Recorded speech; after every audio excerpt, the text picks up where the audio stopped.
Dzień dobry. Wielu z nas ma pnącza blisko domu ze względu na dekoracyjne kwiaty, liście, a nasza praca przy nich ogranicza się do zamiatania liści i drobnego przycinania gałązek, które przeszkadzają na przykład przy przechodzeniu. Ale one rozrastają się na przykład niektóre w mgnieniu oka, jak na przykład glicynia, hortensja pnąca, bluszcze, dzikie wino, mają przyrosty roczne naprawdę kilkumetrowe.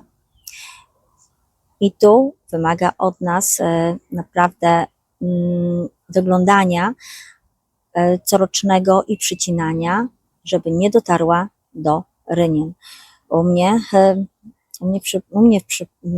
Mam hortensję pnącą. Niestety ona przez kilkanaście lat rosła sobie jak chciała i plotła się między rynny. Pień naprawdę osiągnął duże rozmiary.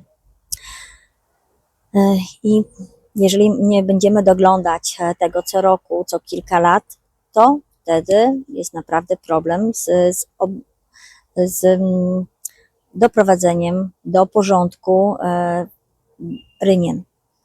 Dzisiaj pokażę Wam, jak ja walczyłam z tatą właśnie z hortensją pnącą przy budynku.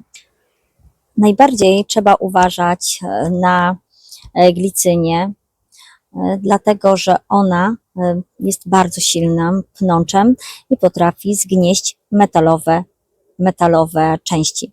Natomiast tu moja hortensja pnąca, ona się rozrastała, ale nie zdołała uszkodzić plastiku.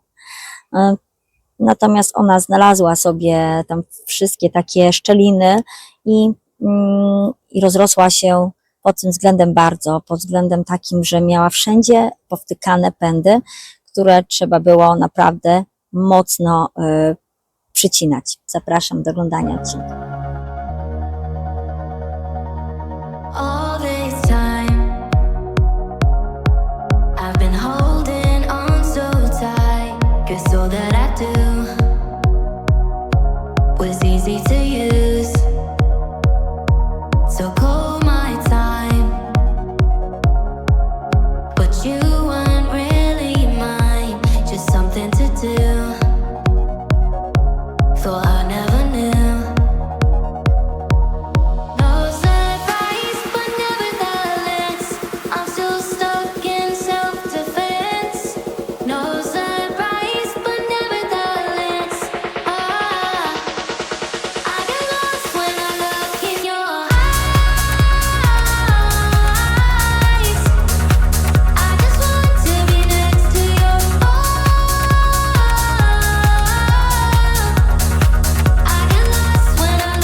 Zostało wycięte pędy, one bardzo grube, zaraz Wam pokażę. Zobaczyć, one naprawdę są ogromne.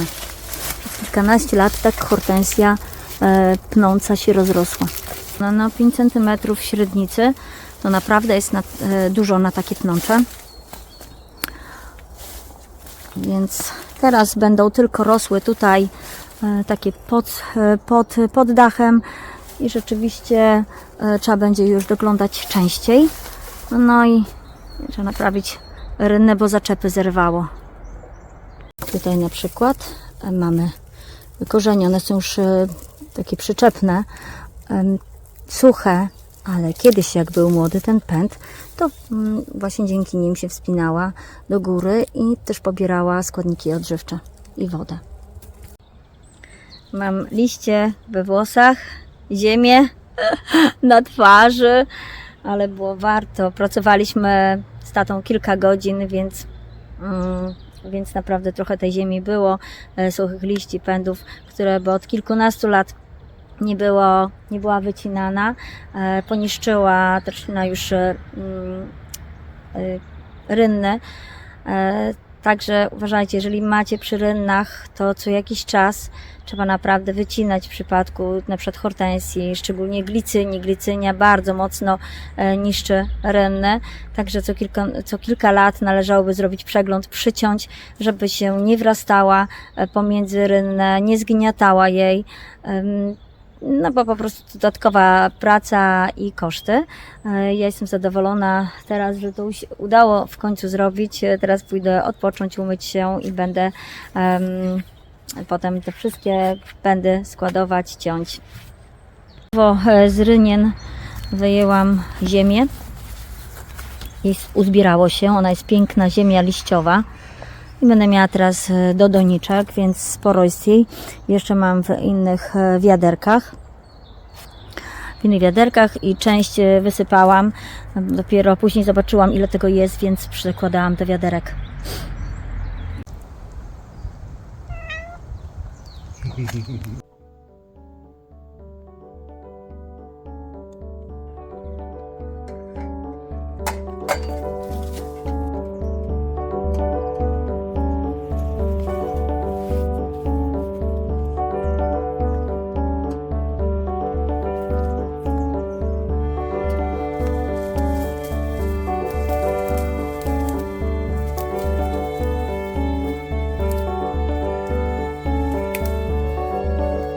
Hortensja pnąca bardzo powoli na początku, kiedy ją posadzimy, rośnie powoli, nie przybiera rozmiarów, ale jak zacznie, to naprawdę bardzo szybko przyrasta i też pędy coraz grubsze się stają. Tu mam jeden taki pęd, wam pokażę.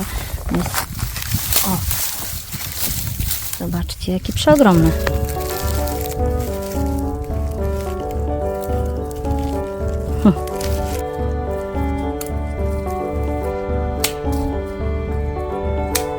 Robię sobie na odnóżki, takie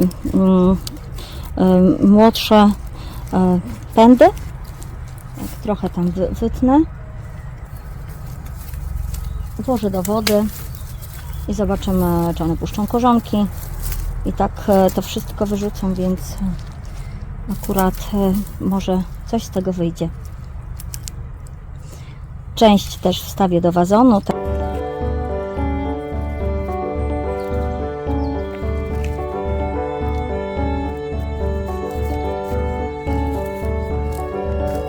I tu będę miała bardzo szybko rozpuszczą liście, bo może za kilka dni będą zielone listki.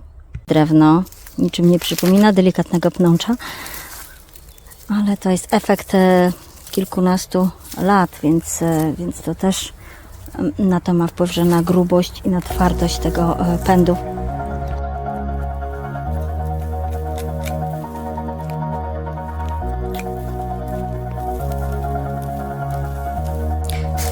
Część z tych gałązek bezpośrednio posadzę do ziemi, ale tutaj nie będę ich doglądać. To jest taka część naturalistyczna, więc po prostu je włożę, wsadzę je do ziemi i zostawię. Tu jest też gruba warstwa liści, jest wilgotna gleba, więc zobaczymy, jak sobie poradzi. Dosyć gęsto je umieszczam w ziemi. Miękka jest tu ziemia, więc po prostu ręką robię zagłębienie. Może pierwszy raz mocno podleję, jeżeli nie będzie teraz deszczu. Zobaczymy. Pędy są mniej więcej takiej długości, 20 cm, z oczkami. Są to takie młodsze pędy i takie właśnie wkładam do ziemi. Tu znalazłam też takie bardzo ciekawe miejsce do posadzenia, ze względu na to, że jest wytworzona taka liściowa ziemia i tu posadzę resztę tych kilkunastocentymetrowych pędów.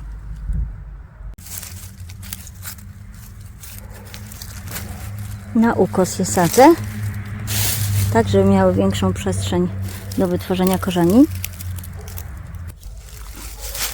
Przepraszam za trzęsienia telefonu, ale trzymam w jednej ręce telefon, a w drugiej sadzę.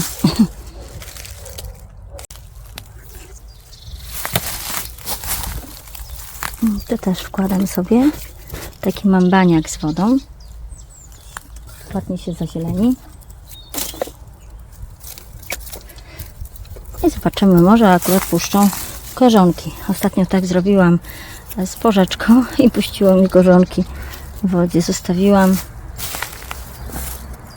W tej misce nie jest sama woda, bo tutaj też były opadłe liście, była też glina swego czasu. Także został utworzony humus, który pozwoli na szybsze wytworzenie się korzeni. No zobaczymy, wtedy zadecyduję, jak będę obserwować gałązki. Tu widzę na przykład już rozwija się pąk kwiatowy. No i ciekawa jestem, czy w tej wodze misce pozwoli to na jakieś kwitnienie.